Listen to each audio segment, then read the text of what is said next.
महाभारत से जुड़े हर व्यक्ति को प्रश्नों का सामना करना ही पड़ा।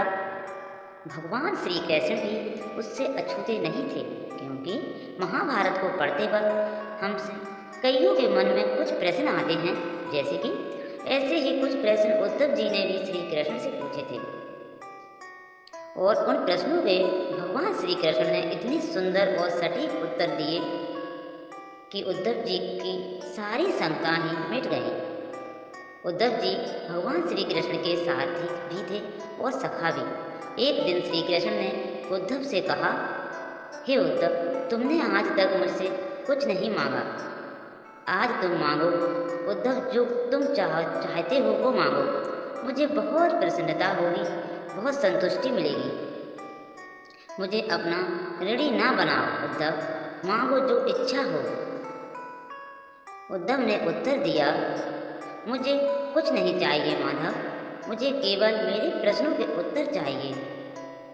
मेरी शंकाओं का समाधान कर दो सखा। मैं आज तक आपकी लीलाओं को समझ नहीं पाया।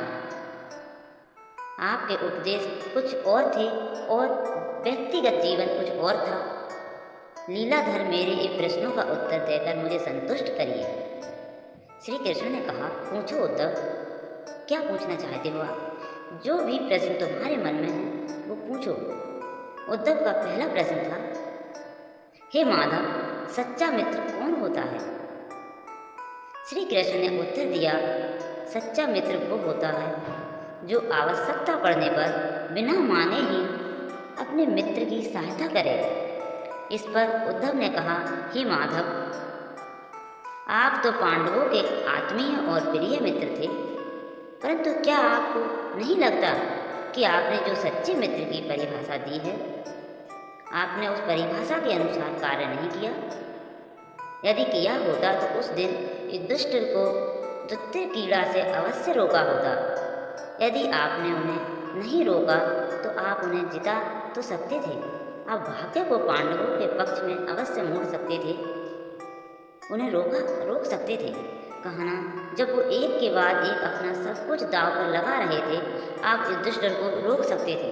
वासुदेव, जब उन्होंने अपने भाइयों को यहाँ तक कि अपनी पत्नी को भी दांव पर लगाया, आपने ऐसा क्यों नहीं किया कान्हा? आपने तो तब हस्तक्षेप किया जब द्रौपदी लगभग अपना शील खो चुकी थी। तब आपने उसे वस्त्र देकर उसके शील को बचाने का काम किया। आप ये दावा भी कैसे कर सकते हैं? उसे एक पुरुष घसीट कर भरी सभा में लाता है और भरी सभा में निर्वस्त्र करने के लिए छोड़ देता है। आप ही बताइए कान्हा, क्या एक नारी का शील बचा? आपने क्या बचाया कान्हा?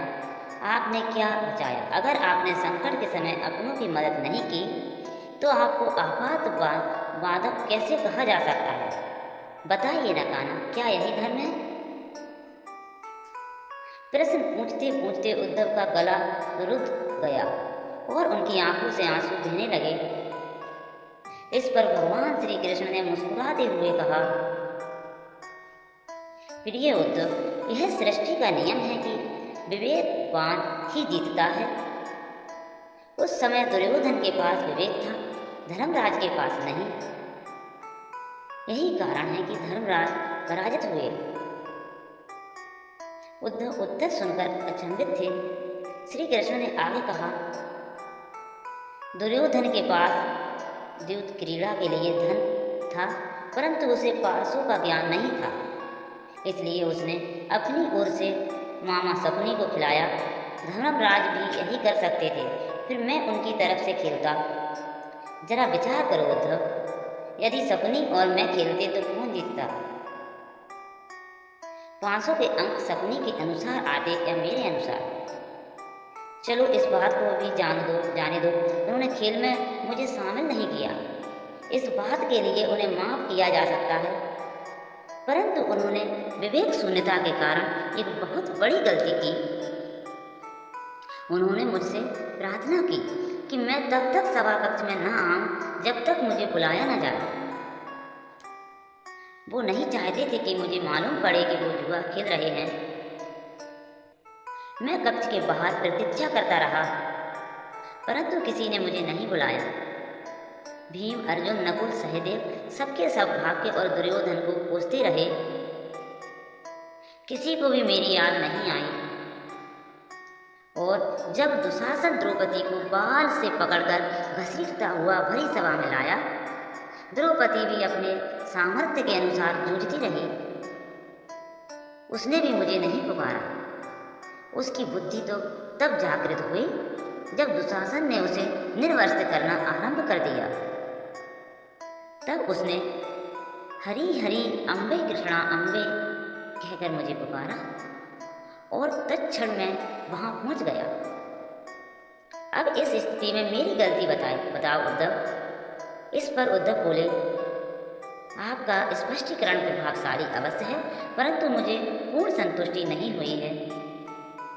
इसका अर्थ तो ये हुआ कि आप तभी जाओगे जब आपको बुलाया जाएगा। क्या संकट में घिरे भक्त की रक्षा करना आप स्वयं नहीं जाओगे? कृष्ण मुस्कुराए और बोले, उद्धव, इस सृष्टि में हर एक का जीवन उसके स्वयं के कर्म फल के आधार पर ही संचालित होता है। ना तो मैं इसे चलाता हूँ और ना ही इसमें कोई हस्तक्षेप करता हूँ। मैं केवल एक साक्षी हूँ। मैं सदैव तुम्हारे नजदीक रहकर जो हो रहा है उसे देखता हूँ। यही ईश्वर का धर्म है।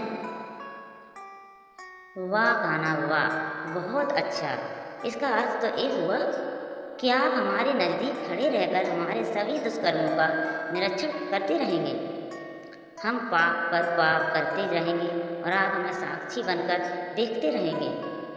आप क्या चाहते हैं कान्हा, कि हम भूल करते रहें, पाप की गठरी बांधते रहें और उसका फल भुगतते रहें? उद्धव के वाक्य उल्हाना से भरे थे। भगवान श्री कृष्ण फिर मुस्कुराए और कहा, हे उद्धव, तुम शब्दों के गहरे अर्थ को समझो। जब तुम समझकर ये अनुभव कर लोगे कि मैं तुम्हारे नज़दीक साक्षी के रूप में हर पल हूँ, तो क्या तुम बुरा या गलत काम कर पाओगे?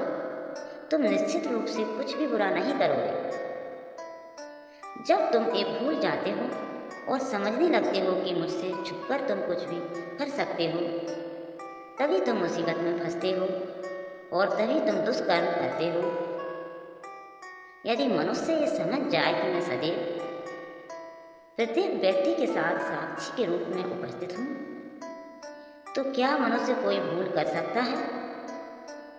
कदापि नहीं उद्धव, कदापि नहीं। उद्धव जी को अब अपने सारे प्रश्नों के उत्तर मिल गए और उनकी सारी शंकाओं का समाधान हो गया। फिर मिलेंगे दोस्तों अगली वीडियो देखने के लिए थैंक यू। चैनल को सब्सक्राइब करें, लाइक करें।